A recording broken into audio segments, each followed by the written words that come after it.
Я думаю, что Саша достаточно умен для того, чтобы выбрать себе хороших помощников, а не людей, принятых сюда со стороны, неизвестно по чьей наущению.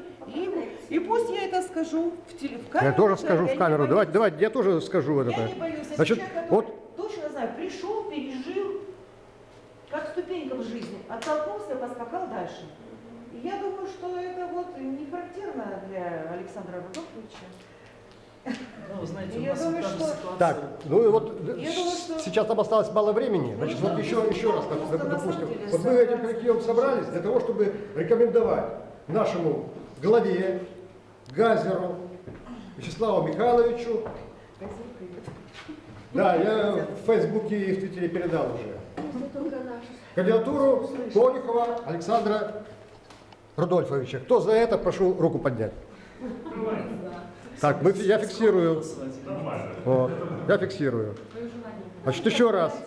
Уважаемый Вячеслав Михайлович,